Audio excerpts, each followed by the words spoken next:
Assalamualaikum warahmatullahi wabarakatuh. Halo teman-teman semuanya. Alhamdulillahirabbil alamin. Puji syukur kehadirat Allah Subhanahu wa taala karena atas rahmat dan karunia-Nya kita dapat melaksanakan presentasi pada hari ini dalam keadaan sehat.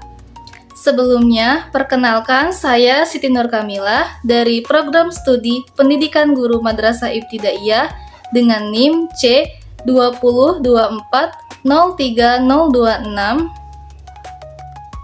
Pada kesempatan kali ini, saya akan memaparkan materi yang berjudul Perkembangan Fisik dan Motorik Anak Usia SD atau MI.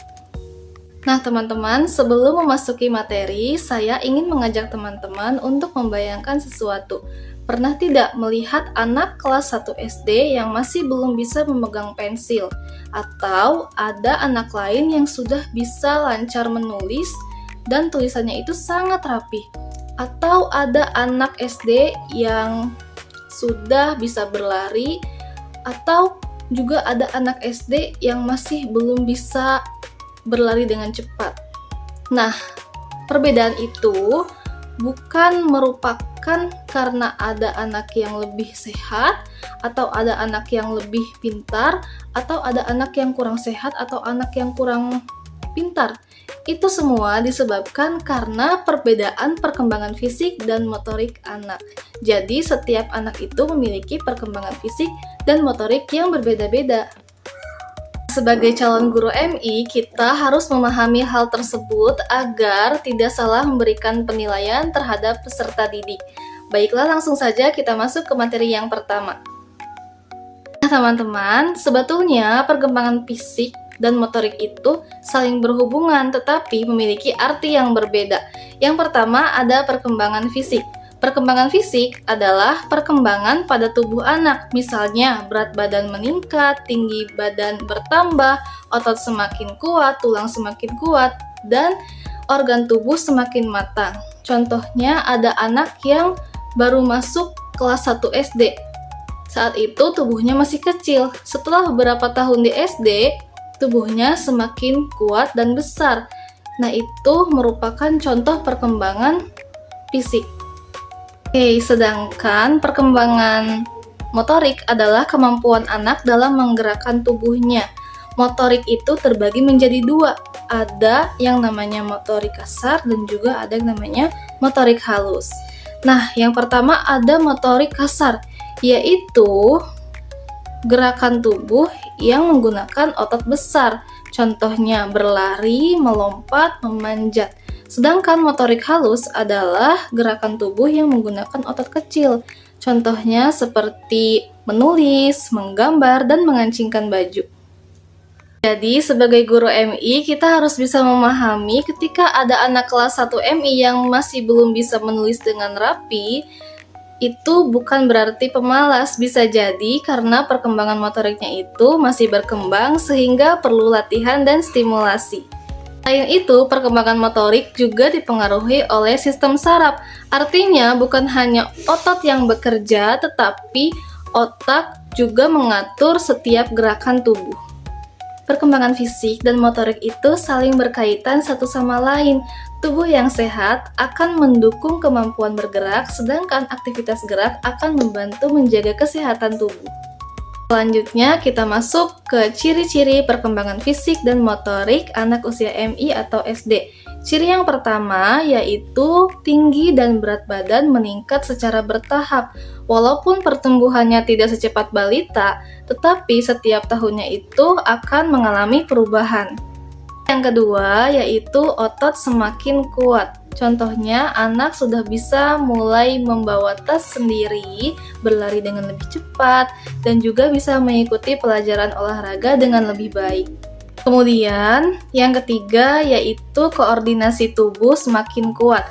Misalnya, anak yang sudah masuk SD itu bisa menangkap bola lebih tepat. Mungkin ketika TK, ketika menangkap bola itu masih meleset. Namun ketika sudah masuk SD atau MI, ketika menangkap bola itu sudah tepat karena koordinasi mata dengan tangan itu berkembang. Keseimbangan tubuh juga semakin baik. Misalnya, anak sudah bisa berdiri dengan satu kaki, kemudian bisa berjalan di atas garis, bahkan bisa naik sepeda tanpa bantuan roda.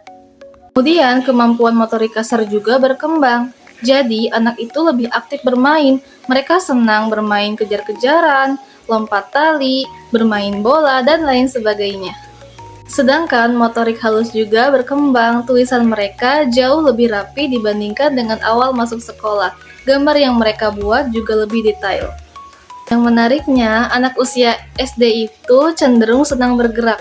Karena itu, guru tidak boleh selalu menyuruh mereka untuk duduk diam selama berjam-jam. Karena itu, pembelajaran juga harus diiringi dengan permainan edukatif atau praktik sederhana agar mereka tidak bosan.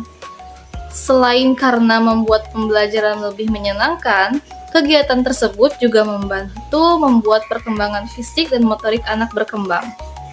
Selanjutnya yaitu faktor-faktor yang mempengaruhi perkembangan fisik dan motorik anak usia SD atau MI. Yang pertama yaitu faktor genetik atau keturunan. Misalnya, tinggi badan anak itu dipengaruhi karena tinggi badan orang tuanya. Yang kedua yaitu gizi dan nutrisi. Contohnya, anak yang mendapatkan gizi yang baik tentunya akan memiliki energi yang cukup untuk belajar dan bermain. Sebaliknya, jika anak kekurangan gizi dan nutrisi, anak tersebut akan terhambat pertumbuhannya, baik pertumbuhan fisik maupun motoriknya. Selanjutnya, yaitu adalah faktor kesehatan. Contohnya, anak yang sering sakit itu akan membuat aktivitas yang dia lakukan semakin sedikit. Akibatnya, karena dia melakukan aktivitas fisik yang sedikit, sehingga perkembangan motoriknya itu terhambat. Kemudian ada faktor lingkungan. Nah, jika lingkungan menyediakan tempat bermain yang aktif, tentunya akan memudahkan anak dalam melakukan aktivitas sehingga motoriknya juga berkembang. Selain karena motoriknya itu berkembang, anak tersebut juga akan lebih aktif bergerak. Selanjutnya yaitu faktor aktivitas fisik. Nah, semakin sering anak melakukan aktivitas fisik seperti bermain, berolahraga, tentunya perkembangan motoriknya juga akan berkembang.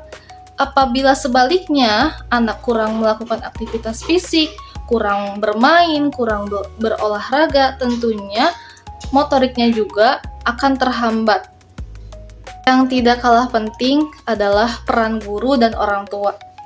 Nah, guru bisa memberikan latihan yang lebih motorik, seperti menggambar, lipat kertas, berolahraga, bermain peran, dan aktivitas fisik yang lainnya yang melibatkan motorik kasar dan juga motorik halus.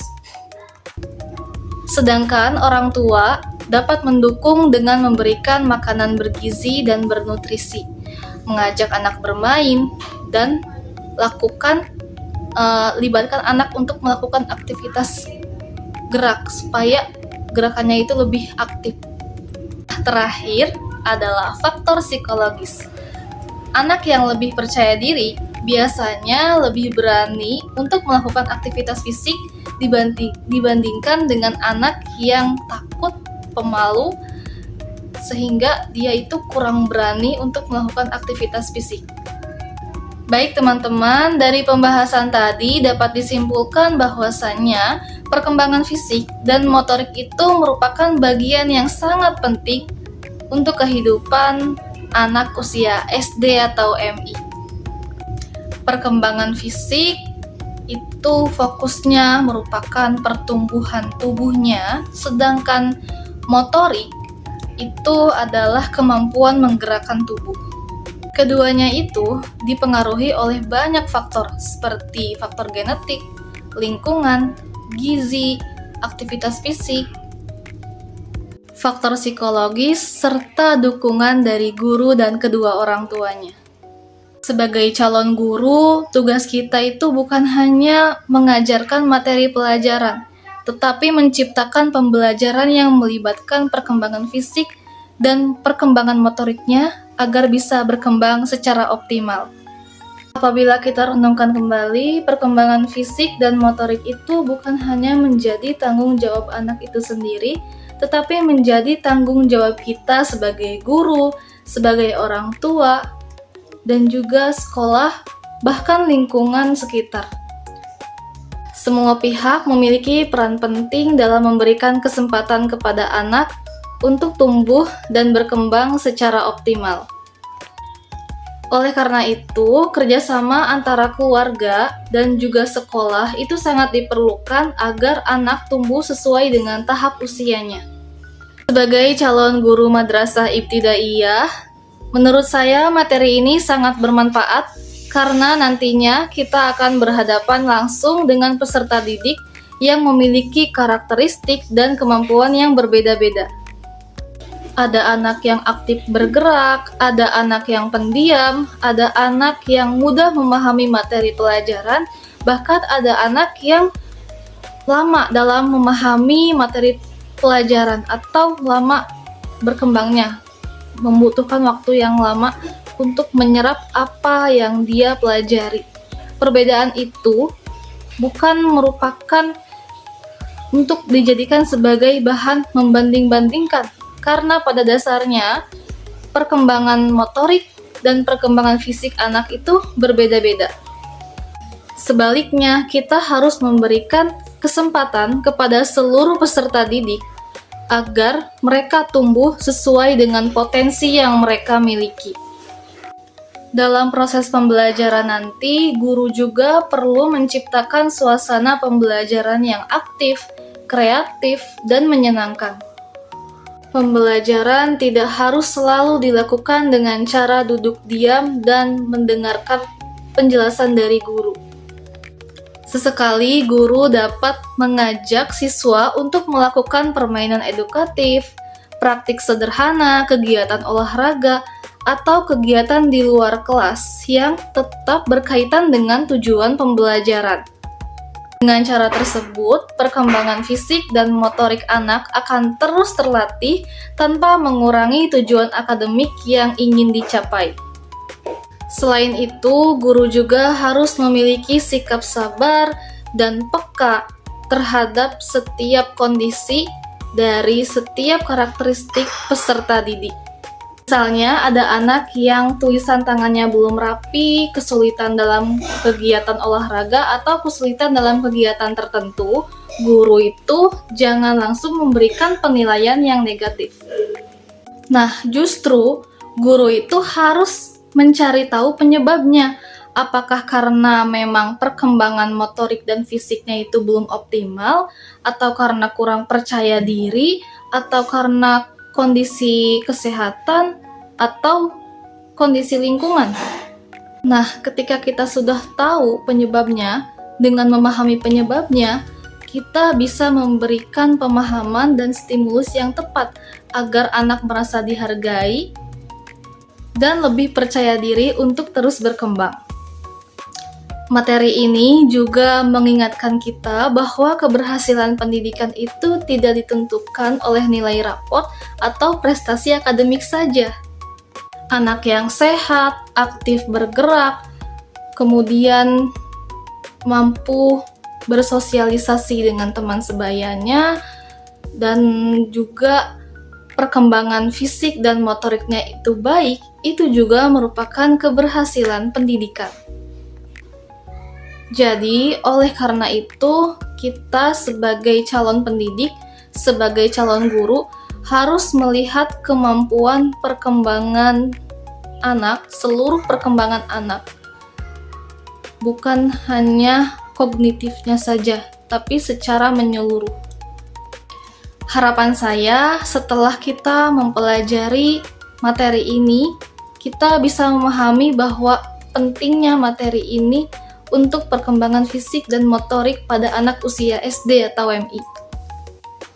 Semoga materi yang kita pelajari hari ini tidak hanya sekedar menjadi teori, tetapi juga kita praktikkan ketika kelak kita menjadi guru nanti.